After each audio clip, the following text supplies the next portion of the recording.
Que bom que você escolheu estar aqui com a gente. Aguarda aí, você que estava assistindo o programa anterior, não perca o programa de hoje, tá? Você que está pensando aí de repente assistir uma outra coisa, não sai daí. Hoje nós vamos falar sobre um tema muito, mas muito especial para fechar a semana. Paulo, o que ele fala sobre a sexualidade e especificamente a gente vai abordar dois aspectos aqui. Um deles é qual o conselho de Paulo para as pessoas que casaram em julgo desigual. Você sabe o que é julgo desigual? É quando alguém que acredita em Deus, que tem uma crença religiosa, que tem uma denominação, se casa com alguém que não tem a mesma fé, tá bom? Paulo tem um conselho.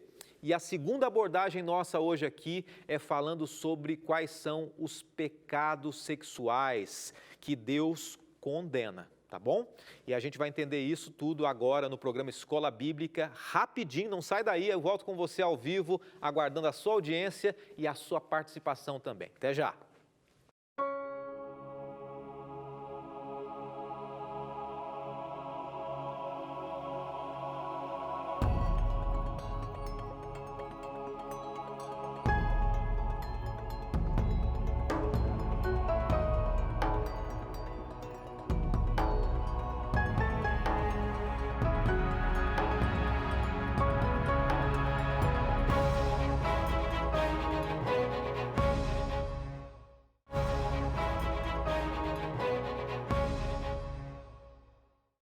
Estamos chegando na reta final da semana, hoje quinta-feira, e é a última abordagem do tema Paulo e a sexualidade. Para você que esteve acompanhando durante toda a semana, eu agradeço de coração. Se você estiver assistindo pela primeira vez, seja bem-vindo também. Se você está assistindo a Novo Tempo, o programa Escola Bíblica pela primeira vez, você também é uma pessoa que realmente tem o privilégio de juntos, todos nós, estudarmos a Bíblia como a referência da nossa fé, da nossa esperança também, tá bom? Você também é muito bem-vindo aqui. É um programa que de maneira interativa nós estudamos a Palavra de Deus, vários temas, um tema diferente a cada semana também.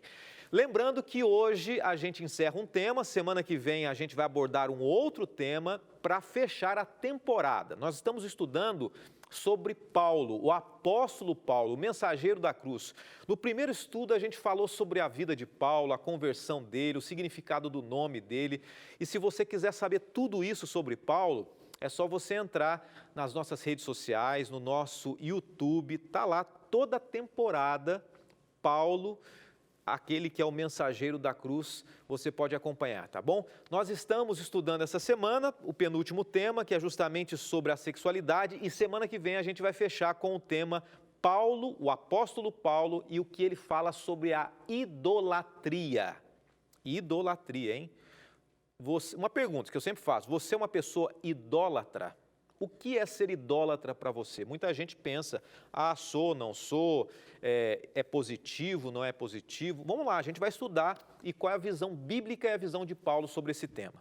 Quero oferecer para você hoje esse DVD, Paulo, Mensageiro da Cruz. Nosso amigo pastor Gilson Brito gravou esse DVD aqui, preparou para você e hoje a gente está estudando, eu com a minha abordagem, ele com a dele também, você pode receber gratuitamente aí na sua casa, tá? 3 maneiras, ou pelo QR Code que você vê na tela agora, mirando a sua câmera, ou mandando um WhatsApp para a gente, que você vai ver o número do WhatsApp também, ou ligando agora no telefone e também dizendo que você quer receber esse DVD. No WhatsApp é só você mandar uma mensagem para a gente dizendo que você quer o DVD de Paulo, tá bom? Então nós vamos, nesse momento, estudar um tema que é um desafio para nós. Hoje eu quero pedir de coração aberto para você ter sensibilidade sobre esse tema, que é um dos temas mais cautelosos que tem sido apresentado nos dias atuais. A gente não pode fechar esse ano e essa semana e essa temática, essa temporada, sem ser claro com relação a temas bíblicos, mas com muito cuidado e respeito, que é o que eu quero ter para com você também. O pastor vai falar sobre o quê? Aguarda aí, a gente vai mencionar, tá bom? Vamos orar primeiro e a gente vai direto ao tema. Senhor, muito obrigado mais uma vez por esse dia, por esse encontro, por pessoas queridas em todos os cantos do Brasil e do mundo, que estão dispostas nesse momento a ouvir a Tua palavra. a ouvir aquilo que o Senhor tem a nos dizer. Clareie nossa mente, nos direcione e nos faça praticar o que aprendemos aqui. Oramos em nome de Jesus. Amém.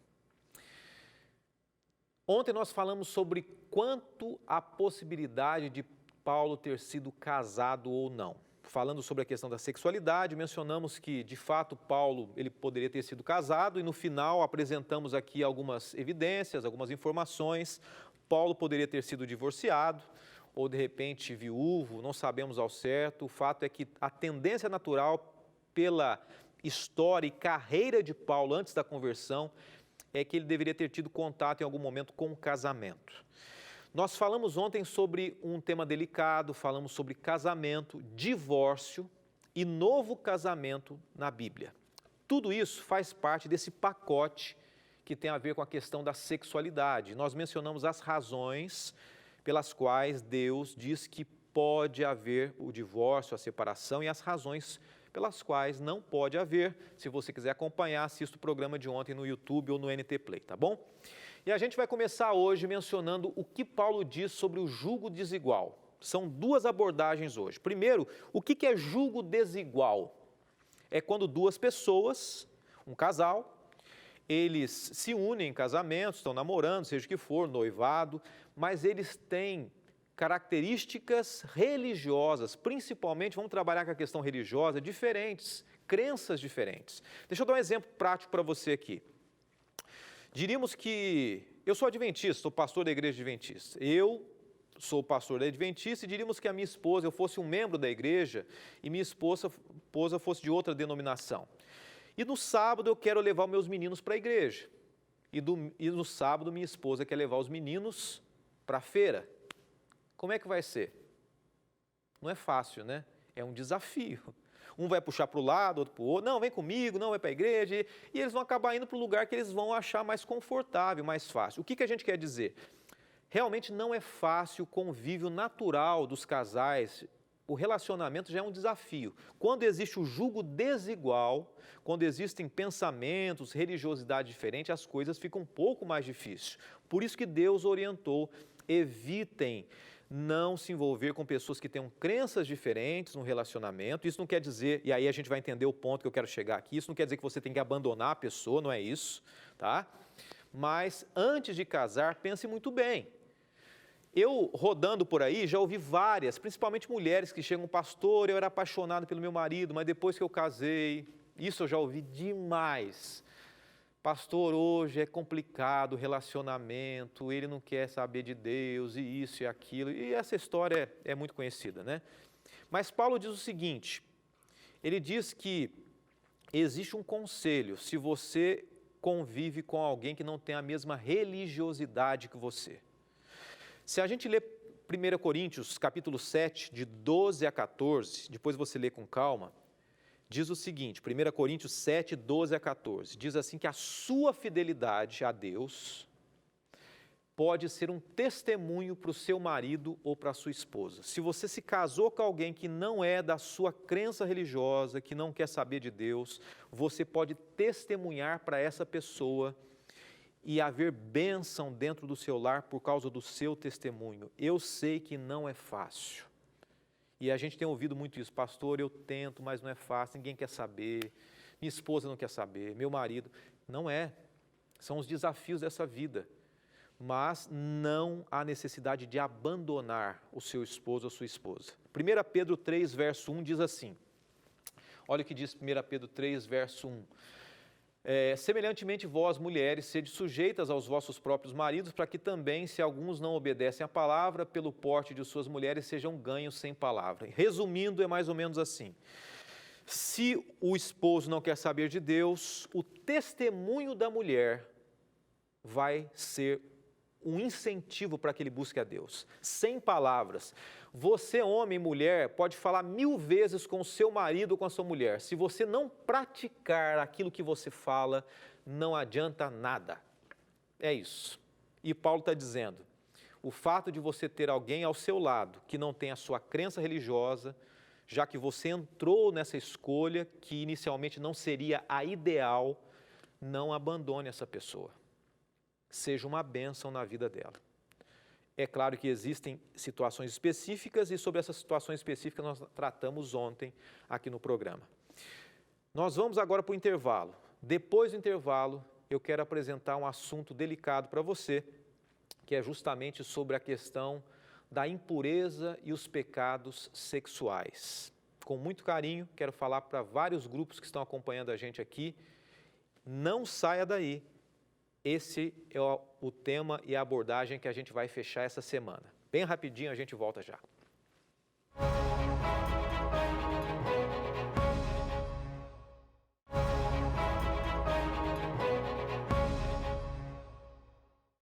De volta aqui no programa Escola Bíblica, não permaneça com dúvidas sobre o tema, tá bom? Ou não deixe de dar sua opinião também. Aproveite que a gente tem a nossa rede social aberta para você comentar, para você fazer a sua pergunta.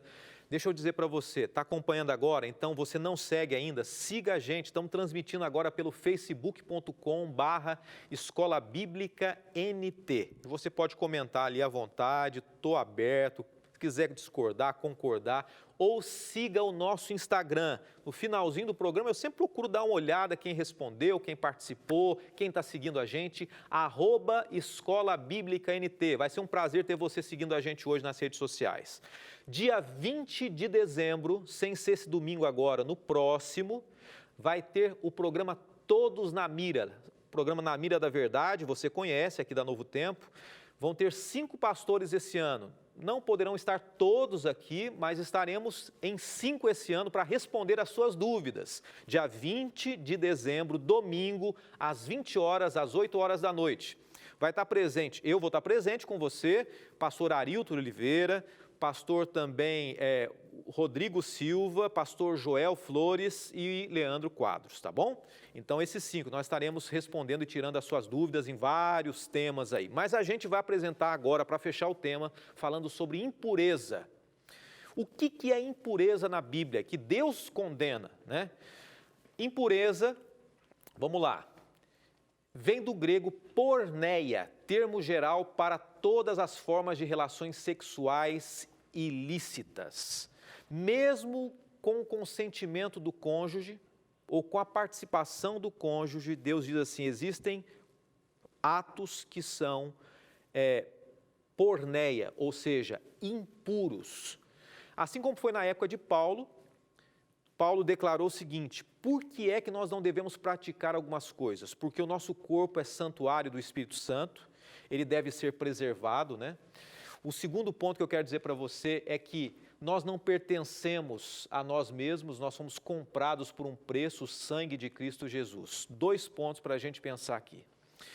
E uma frase muito inteligente de Charles Spurgeon, o príncipe dos pregadores, é o seguinte, enquanto a carne não descansar na cova, o pecado não estará morto. O pecado só acaba, de fato, né, a natureza pecaminosa, quando nós enterramos a nossa antiga natureza. Pergunta, quais práticas sexuais são reprovadas por Deus?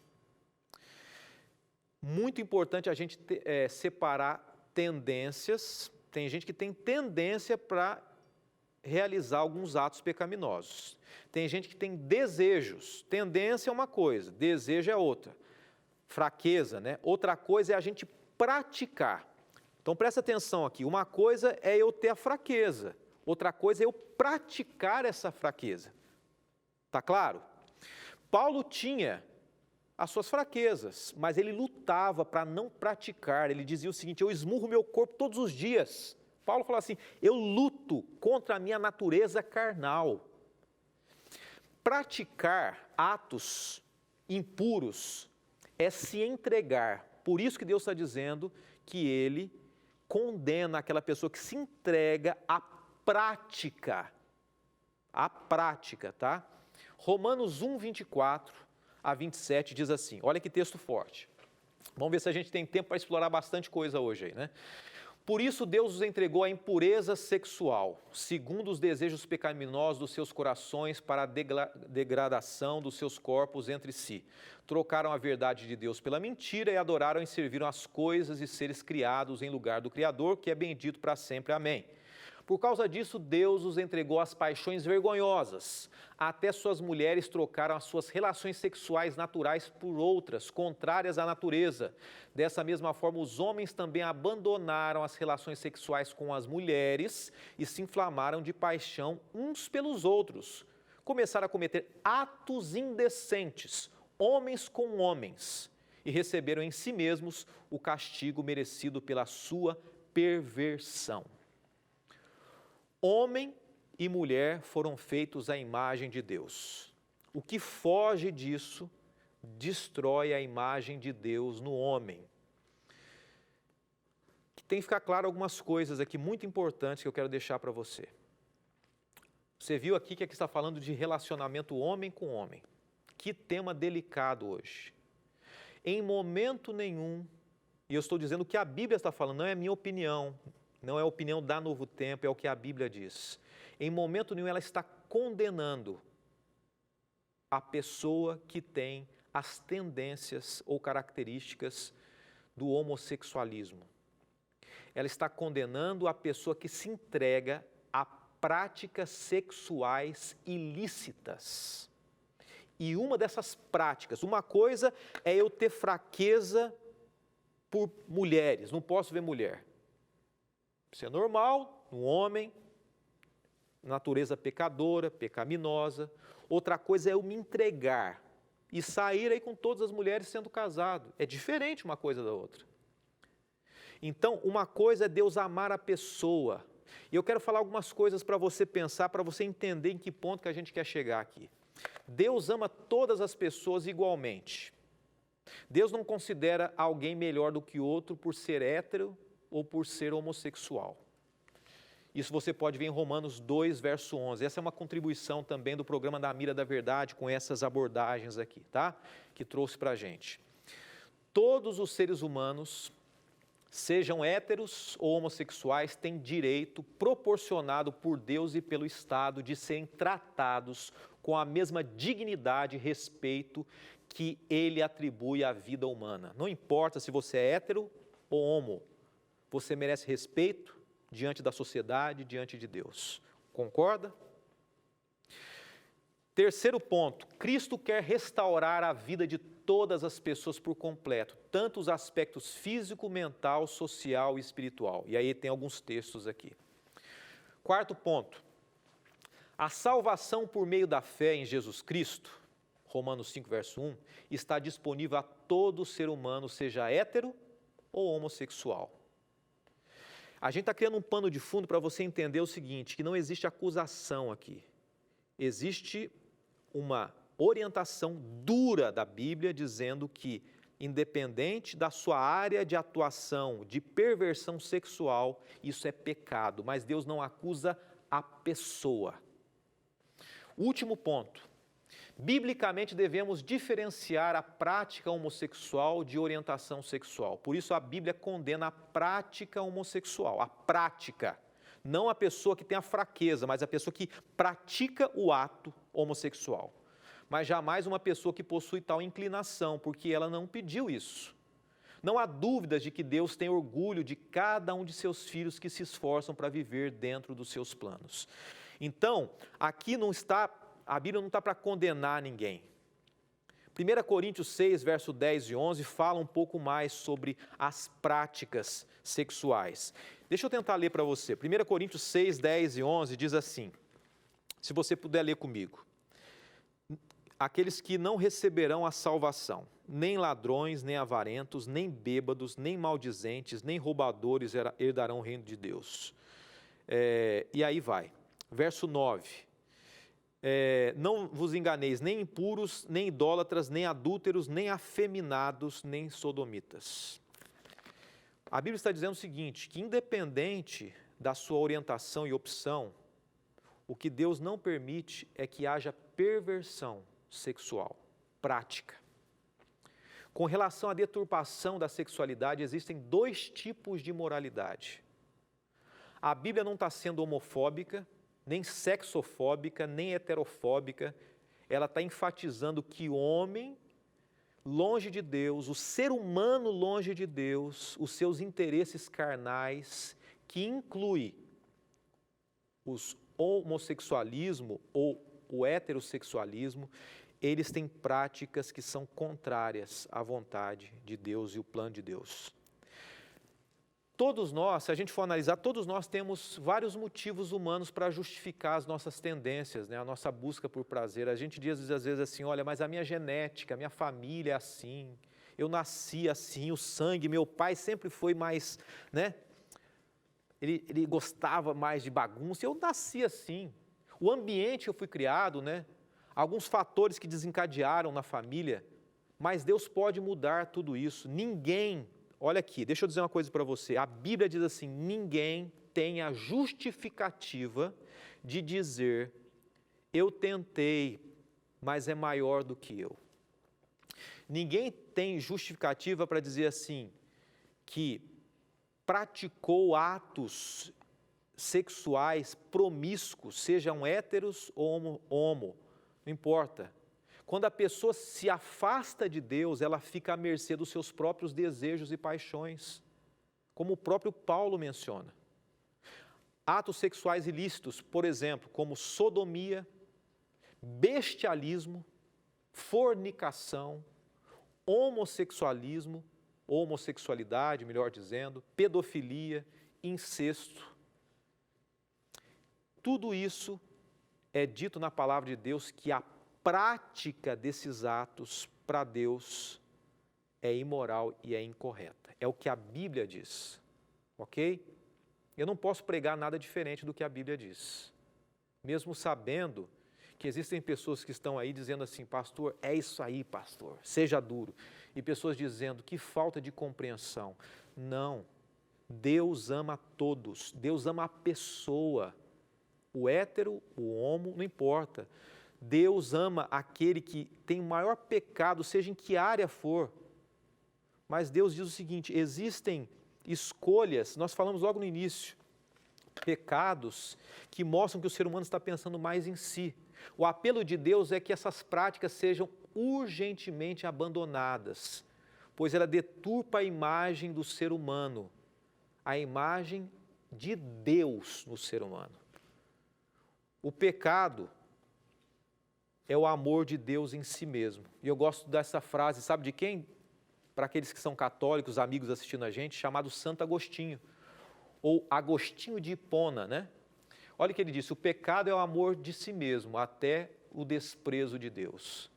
Quando a gente pratica atos promíscuos na sexualidade, nós estamos dizendo o seguinte, que nós amamos a nós mesmos, a nossa natureza carnal. E nós o quê? Desprezamos a Deus, é isso que a frase está dizendo. A Bíblia diz assim que no céu não haverá lugar para aqueles que amam a impureza, seja qual for a impureza.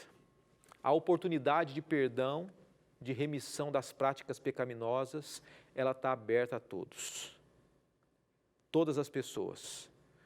Basta você deixar ser alcançado pela graça de Jesus. Eu não posso encerrar essa semana, a gente falou sobre tantos erros que nós, seres humanos, eu incluo, todos nós, erramos no casamento, nas práticas errôneas da sexualidade, na incompreensão com o outro, no casamento, nós erramos muito, mas Deus pode mudar tudo isso.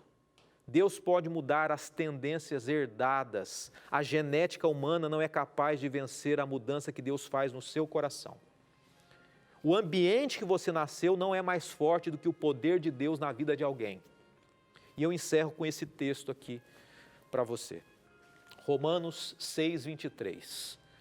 Pois o salário do pecado é a morte, mas o dom gratuito de Deus é a vida eterna em Cristo Jesus, o nosso Senhor. Paulo, o mensageiro da cruz, ele fala sobre os pecados, ele aponta os pecados, mas ele traz a solução em Romanos 6, 23. Cristo Jesus dá a vida eterna ao pior dos pecadores. E ele, Paulo, falava, eu sou o pior deles, o maior deles, o mais pecador de todos. Todos nós erramos, todos nós já falhamos, independente de quem sejamos. E Deus quer reconstruir a nossa vida. Deus dê sabedoria para você usar e viver a sua sexualidade à luz da palavra de Deus, à luz dos ensinos de Paulo, à luz dos ensinos de Jesus, porque isso não é um Deus rigoroso que impede você de ser feliz, mas um Deus que sabe o caminho real para a sua felicidade. Deus te abençoe. Semana que vem, ao vivo, se Deus quiser, 20h30, Paulo e a idolatria. Espero você. Nós vamos orar. Senhor, obrigado mais uma vez por esse tema desafiador, mas que mostra ao mesmo tempo que o ser humano muitas vezes é egoísta, mas que o Senhor nos abraça, nos acolhe, nos transforma. Nos transforme hoje e sempre. Oramos em nome de Jesus. Amém.